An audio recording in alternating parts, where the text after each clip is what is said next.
Hi friends, how are you? ఈరోజేమో paneer curry ఎలా చేయాలో చూపిస్తానండి. హోమ్మేడ్ పన్నీరే, అంగన్వాడీ డబ్బా పాలు ఇస్తారు కదా, దాంతో నేను పన్నీర్ చేసుకుంటాను. అది నెక్స్ట్ వీడియో పెడతాను. ఫస్ట్ పన్నీర్ పీసెస్ ఇలా కట్ చేసుకోండి.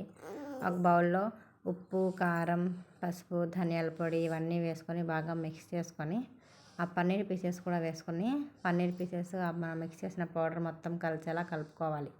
అలా కలుపుకున్న తర్వాత 2 ఉల్లిపాయలు, 2 పచ్చిమిర్చి, టమాటాలు కట్ చేసుకొని ఒక 4 టేబుల్ స్పూన్ పెరుగు వేసుకొని బాగా మిక్స్ చేసుకొని పక్కన పెట్టుకోండి.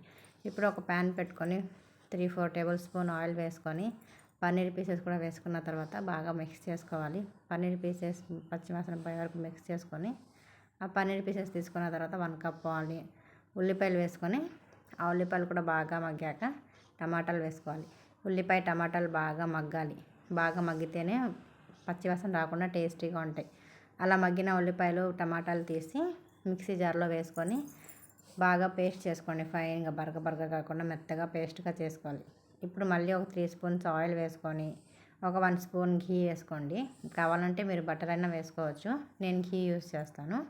అలా ఘీ కూడా వేసుకున్నాక 4 లవంగాలు వేసుకోవాలి.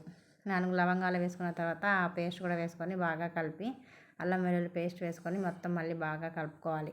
అలా కలిపి తర్వాత పసుపు, 2 టేబుల్ స్పూన్ల కారం, మళ్ళీ 1 టేబుల్ స్పూన్ ఉప్పు, ఒక table spoon garam masala, 1 table spoon ధనియాల పొడి ఇలా మొత్తం వేసుకున్న తర్వాత బాగా మిక్స్ చేసుకోవాలి. ఆ మిక్సర్స్ అన్నీ బాగా మిక్స్ చేసుకొని మనం ఫస్టే పెట్టుకున్నాముగా పెరుగుని మిక్స్ చేసుకొని ఆ పెరుగు మిక్సర్ కూడా వేసేసుకోవాలి బాగా మగ్గాక.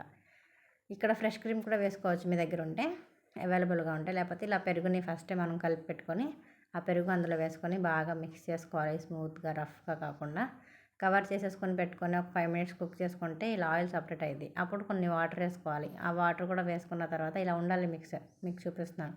మీకు ఇంకా పలుచగా కావాలంటే పలుచగా అయినా చేసుకోవచ్చు. అలా కుక్ చేసిన తర్వాత ఇలా ఆయిల్ వచ్చేసి సపరేట్ అయిపోద్దిగా. అప్పుడు పన్నీర్ పీసెస్ వేసుకొని ఆ పన్నీర్ పీసెస్ కూడా బాగా మిక్స్ అయ్యేలా కలుపుకొని మళ్ళీ కవర్ చేసుకొని మళ్ళీ కుక్ చేసుకోవాలి. అలా 3-4 టైమ్స్ మిక్స్ చేసుకుంటూ కలుపుకుంటూ ఆయిల్ మొత్తం సపరేట్ అయ్యే వరకు కుక్ చేసుకుంటూ ఉండాలి.